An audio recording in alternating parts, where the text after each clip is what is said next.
Chers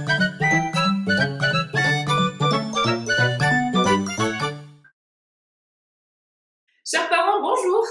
On se retrouve aujourd'hui pour parler des jeux sensoriels maison et de manière plus générale des boîtes que vous pouvez préparer, confectionner pour votre enfant. Ceci dans un objectif de continuer toujours à développer tous ses sens, les mettre en éveil et de développer ce qu'on appelle la prise du conscience du schéma corporel, donc la connaissance de son corps. Parce que on rappelle que quand un bébé naît ou quand il est encore tout petit, il n'a pas conscience de son corps et des différentes places de chaque partie de son corps et que toutes les explorations qu'il peut faire va amener à cette découverte de lui-même. Donc je vous propose pour commencer, juste vous montrer les différentes boîtes, donc ce sont des propositions, différentes boîtes que vous pouvez mettre à disposition de votre enfant et en fonction de ce qu'il va y avoir dans la boîte, ça va amener votre enfant à différents types d'activités. Voilà. Alors, on va commencer avec la boîte que j'appelle Tout doux.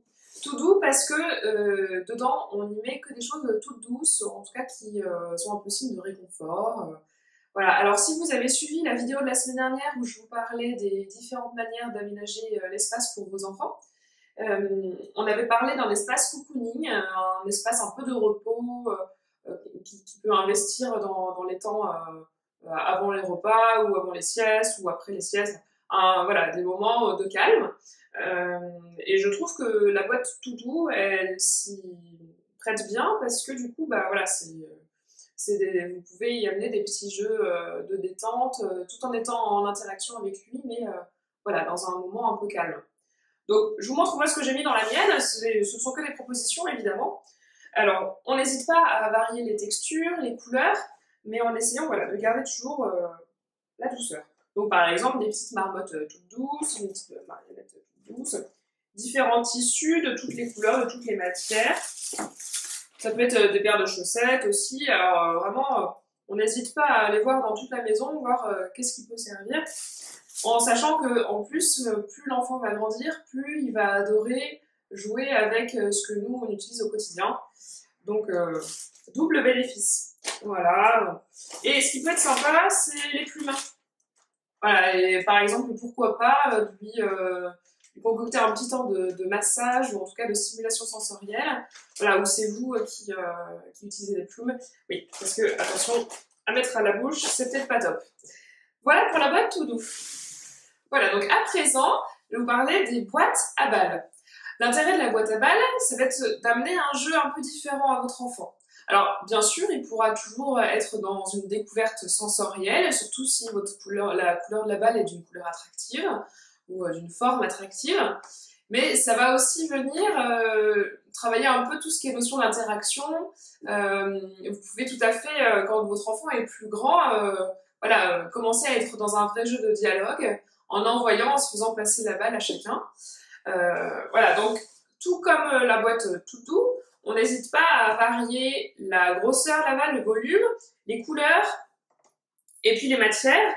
Et donc, ce qui peut être super chouette, surtout si votre enfant est quand même petit, voilà, quand il a encore 4, 5, 6 mois, où il a encore du mal peut-être à attraper les balles. Du coup, de privilégier les balles où on peut, enfin, légères déjà, et puis où là, par exemple, dans ce type de balles, il peut les attraper très facilement, les agiter, ça fait un peu de musique aussi en même temps. Voilà, donc on n'hésite pas à varier les textures. Par exemple, la balle de tennis, c'est sympa, c'est une balle dure, et à la fois le revêtement est spécifique, contrairement aussi à une balle de polystyrène, par exemple, ou un petit ballon type ballon de basket, voilà, ou encore un revêtement différent, d'une couleur différente. Voilà, on n'hésite vraiment pas à varier les couleurs, les textures, il y en a même à paillettes, voilà, des dures, des molles, il y a plein de choses qui sont possibles. Alors maintenant, les boîtes à boîtes, enfin, la boîte aux boîtes.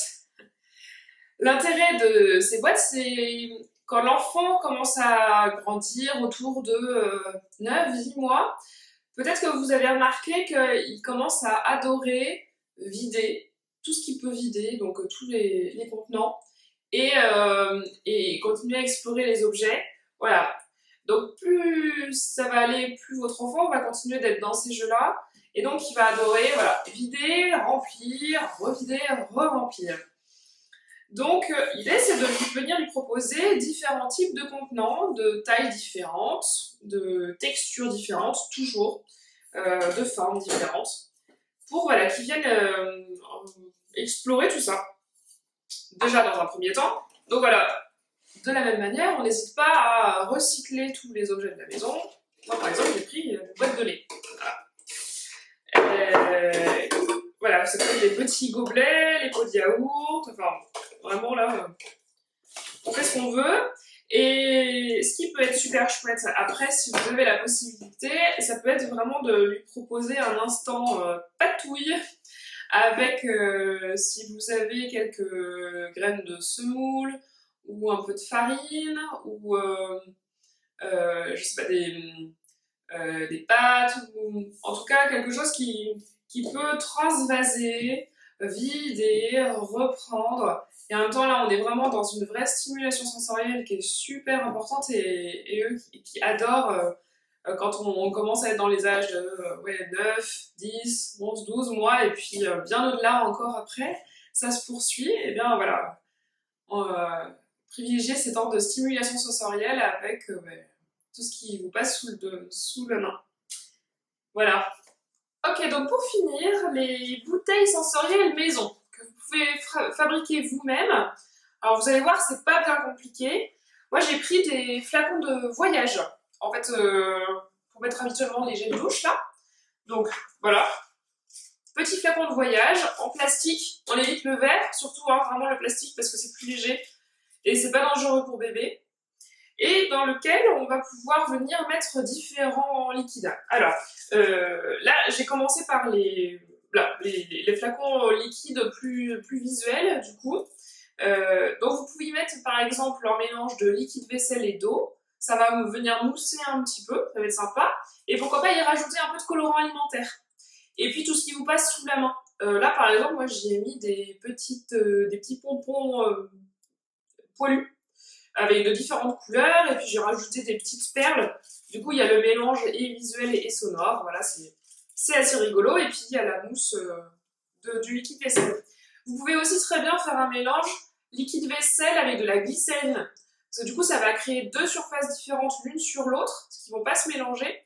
L'effet va être sympa. Et d'ailleurs, c'est un peu le même résultat que le mélange liquide vaisselle, huile d'olive. Donc là, par exemple, j'ai d'abord commencé par mettre le liquide vaisselle, dans lequel j'ai mis le colorant alimentaire, ici rouge, et ensuite j'ai mis un petit peu d'huile d'olive. Et donc, je ne sais pas si vous voyez, mais ça ne se mélange pas, du coup on a vraiment les deux surfaces l'une sur l'autre, mais quand on vient bouger un peu, ça crée des effets plutôt sympas. Voilà, par exemple. Vous avez aussi juste la possibilité de faire un mélange d'eau avec eau liquide vaisselle et de la paillette. Alors là, j'ai mis de la paillette à fond les ballons. Et du coup, là, c'est vraiment sympa, surtout quand vous l'agitez. Et voilà, bon, après, à vous de voir en fonction de ce que vous avez sous la main et puis de vos envies. Vous pouvez aussi créer des bouteilles sensorielles plus sonores, vraiment, donc tout simplement en y mettant des boutons. Comme ici, moi j'ai fait le choix de mettre des boutons assez colorés, assez pimpants au niveau de la couleur, c'est attractif, de tailles différentes, et tout simplement. Voilà, et ça c'est un jeu qui fait fureur. Et c'est pas mal de varier aussi au niveau des sons, avec là par exemple des petites perles. Le son est différent. Voilà, et c'est tout aussi amusant pour bébé. Voilà, vous pouvez aussi y mettre un petit peu de tout ce qui vous passe sous la main. Alors, moi, j'ai mis des petites étoiles, des paillettes encore. Voilà. À vous de voir, à vous de laisser aller votre imagination, votre inventivité, et puis surtout de vous éclater, de vous amuser avec votre enfant. Voilà, en espérant que ça ait pu vous inspirer un petit peu. En tout cas, amusez-vous bien, et puis à très vite.